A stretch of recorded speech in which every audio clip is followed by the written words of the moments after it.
Taxi operators, ang dami niyang unit, magpaparadel din sa mga driver. Tama? That is law of leverage. And even your boss, kung empleyado ka. Ginagamit nila yung ikaw para tumakbo yung negosyo niya. So ngayon, your skills and services equals, service render is equals to compensation. So ganun talaga eh, kasi bakit yun yung na-mindset sa atin eh. At ang malupit nito, napakahirap balikin ito sa mindset ng bawat tao. Kasi bakit? Kung halimbawa ikaw may pinanganak na Katoliko, nakasanayan mo na yung hanggang pagtanda mo. Tama? So may mga nasi-shift sila sa ibang religion, it's because, why? Bakit may mga Katoliko na biglang napunta naging iglesia, naging born again, naging saksi ni Jehovah, tapos naging dating daan? Bakit kaya? May nag-invite. May nag-invite. That is one common thing. Tapos ano yung next na process? Dinoktrinahan na. Diba? Yung dinoktrinahan, mina-mindset na siya, mina-mindset na. Parang tayo. Nung in-invite tayo, dinoktrinahan ka namin. Tapos mina-mindset ka na talaga ng mga taong kausap mo rito. Naku ha, napaglabas mo rito, diba, na parang bukas, maganda na buhay mo. Kaya nga nag-member kayo eh, di ba? Tama ba eh? Kung mapapansin mo yung process kung bakit nagkaganon, is dahil nga na mindset niya. Kaya nga, di ba, pinanganak ang Katoliko, tapos yung pagtanda mo, naging Muslim ka. Kasi, para mabunod ka dun sa nakagis na mong tradisyon, dapat may magdoktrina sa'yo ng panibagong aral. Tama mali? So, sa atin kasi, sa ating mga Pilipino, bata pa lang tayo, mina-mindset na tayo, majority ng mga parents natin, na mag-aral kang mabuti para makakuha ka ng magandang trabaho. Di ba? Eh ngayon lang naman nabali yun eh. Kaya nga, majority dito, malamang, negosyaan eh, empleyado eh. Tama mali? Hindi man ikaw, baka yung asawa mo. Di ba? Ibig sabihin, majority sa atin na mindset na gano'n. At kung bibigyan ka ng opportunity, tanggalin natin si verse 5 sa kwento, malamang employment pa rin ang kapapasukin mo kung may magbibigay sa ng pagkakataon. At medyo nakakamdaman mo kaya mo. Nakuha po? Yes. Ngayon lang naman nabalik yung mindset niya yun eh, nung nag-first 5 ka na. Kaya maraming hindi nakakaintindi sa akin. Kaya huwag ka na rin magtaka, maraming mahirap kasi nga maraming sarado ang utak. At ang maganda doon, hindi ka nakasama doon. Kasi kung hindi naman nagbukas ang isip mo, wala ka dito ngayon eh. Baka hindi ka nga makinig ng seminar, ng training. Tama? So, nasa tamang track ka, nasa tamang daan ka. Ang kailangan mo lang naman gawin kasi maintindihan mo, ano ba yung ginagawa mo? So bakit ko sinasabi sa inyo to? Kasi kailangan ganun yung maparamdam sa kanila. Sa prospect mo. Kung ano yung naiintindihan mo, at ano yung naisip mo, ano yung pumasok sa isip mo, ano yung na-mindset sa'yo, kailangan may transfer mo yun sa kausap mo. Okay? The big profit goes to your boss. Okay, then, mga sample, di ba?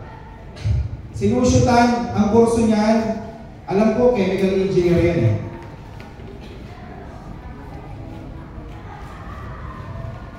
Chemical engineer siya.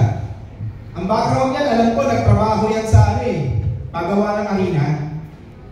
Pagawa ng arena. Okay.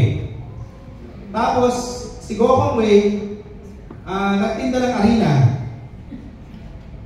Nagtinda siya ng arena. Mahirap buhay nila eh. Nagtinda siya ng arena. Tapos, yung lumaki yung negosyo niya sa arena, nalugi yung boss ni Lusyutan.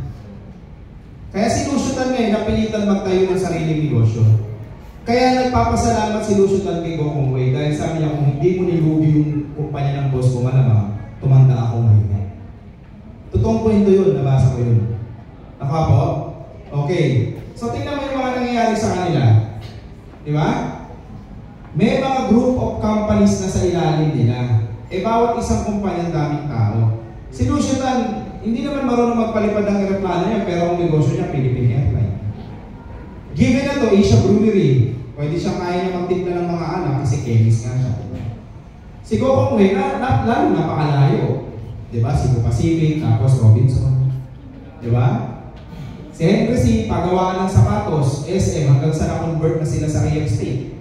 Ang negosyo ng SM, hindi naman ng sapatos, sa real estate na. Paupahan na. Di ba? Okay, tapos meron siya mga bangko. So that is the common system of law of leverage. Malalaking tao na itong mga to at nung panahon nila na hindi na yung tamang opportunity para mangyari. Ngayon, pamarami mo pa ba magtayo mga pagayang leher kasi gusto ta? Para malabo eh. Kasi ngayon, ano ba yung negosyo na iisipin mo na iisip na ng iba? Di ba yung mag-iisip ka ng negosyo ngayon? Wala naisip na ng marami yan. Kasi bakit? Nung araw kasi, konti ang tao. Napansin nyo sa Pilipinas, ilan lang ang tao. And I recall na si Marcos, during his presidency, may napanood ako isang clippings na ang sabi niya in behalf of 50 million Filipinos. Nung time niya, 50 million Pilipino. Eh, nung nag-start sila yung ng negosyo, 1950s, ilan lang ang Pinoy? Di ba nga nasa 25 million pa lang? Eh, nagkagera pa ang daming namatay ng Pinoy.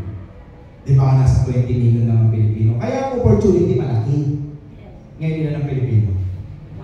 110 million. So, yung opportunity nun, mataas. Na kung ano yung mga magbubukas na businesses, madaling pasukin yun. Ngayon, iba na. Ngayon, subukan mo magtinda ng harina. Di ba? Nagsara na nga sila Boy Go-Go. Di ba? may mga nakarinig sa Boy Go-Go. Ako, ano po? Yes, nagigets yung ibig ko sabihin. So things are different now sa generation natin, iba na.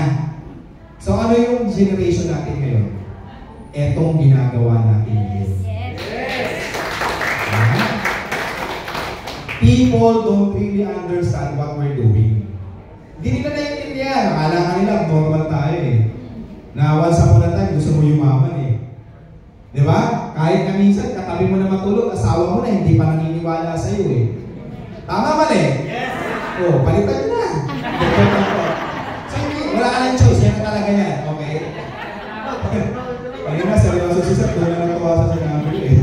Okay? Hindi. Ibig sabihin, even yung katabi nga natin sa pagtulog sa gabi, hindi nga naniniwala sa atin yun eh. Di ba?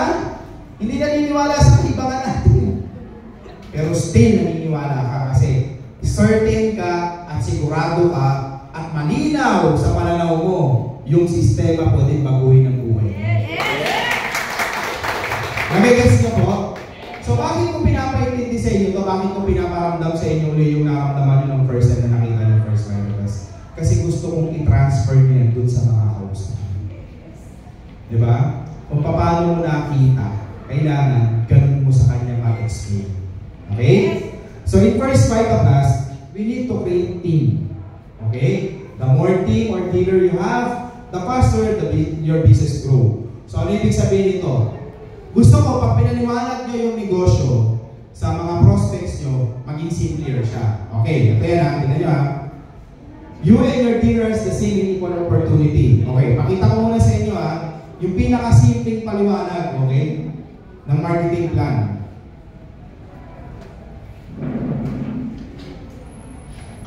Okay. Ito yung na-develop kong marketing plan, share ko sa inyo. Okay, paano ko ginawa? Pag sumali ka, this is you. Bubuo ka lang ng group, left and right, di ba? So, pag meron po kayong na-invite, ang pangalan po si Ana. Tapos, kina-invite po kayo, ang pangalan si Bong. Automatic po yan, kikita kayo ng 500 pesos, 500 pesos. Tama po? Yes. Tapos, itong dalawa na to, si dealer na rin po, kaparehas nyo, tatanggap po dito na 3%. Okay? 3% every time na namimili sila. Tama mali? Tama. Plus, mag-prepare pa po yan na 1,500 pesos. Nakita niyo po? Kung gano'n kasimple? So, ibig sabihin, first level pa lang ng explanation mo, na ipaliwanag mo na kagad yung tatlong kitaan. Nakita niyo? Tapos ano kasunod? O, di pag may sumali po dito, pag may nag-dealer po dito sa ilalim ni Bong tsaka ni Ana, kikita din po sila sa inyo nangyari sa'yo, tapos kikita naman kayo ng 440. each. Nakuha? Tapos tatanggap pa po kayo ng 2% pag namili sila. Tapos mag-prepare po uli yan. Nakita niyo po kung gaano kabilis. Tapos on your third level po, may sumali po dito, may sumali po dito, may sumali po ulit dito. Meron pa po kayong marireceive na 1%. Tama? Yes. Tapos mag-prepare po uli yan. Nakuha? Yes. Tapos pag dumami po sila, 1.5, 1.5, 1.5, 1.5 po. Nakita niyo po kung gaano kabilis. Hindi siya pa isa-isa. Isang natagan lang. So bakit ko pinakita sa inyo ito? Kasi gusto ko maintindihan nyo na mas simpler yung paliwanag nyo, mas mabilis maintindihan. Nakuha po? Okay. So ngayon, same and equal opportunity na meron tayo. Parehas din ang mga top earners dito. So ang dami na pong nabagong buhay dito, marami na pong kumita dito. Kung nagawa po namin, definitely magagawa nyo rin po. Yes! Okay? Wala naman sikreto talaga eh. Hindi naman talaga sikreto dito yung i-masi-masi niyo po kami, pahawak ko yung swerte. Hindi po yun to. Ang sikreto po talaga dito is unawain niyo po yung sistema.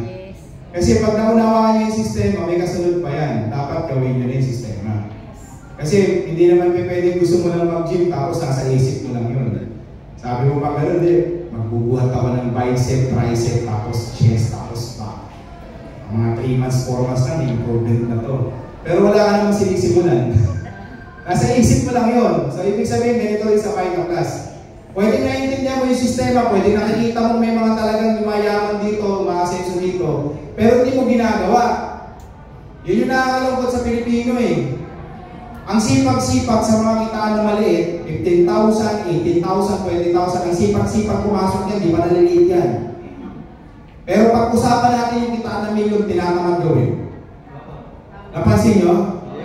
Tapos sinisisi yung gobyerno pag mahirap ang buhay nila. Inaaway yung asawa pag mali, pag kulang yung nire-remit na sweldo. Kapatid, pag sa maliit na kitaan, game ka. Sa malaki, tinatamad ka. Maluwag tornilyo mo. Diba? Kasi bakit? Alam mo kasi, ang tao kasi gusto niya nasa comfort zone. Gusto natin kasi dumating agad yung period na kumikita tayo na walang ginagawa eh. Lahat ng mga taong nangyari yung ganun, bago nangyari sa kanila yan, may mga sakripisyong dinaanan yan. Oh, wag na tayo tumayo. Yung mga dinner lang ng First Bible Class. Apel Fidel Perez. Oh. Sino pa? Si J.R. Molina. Si Manny Casapaw.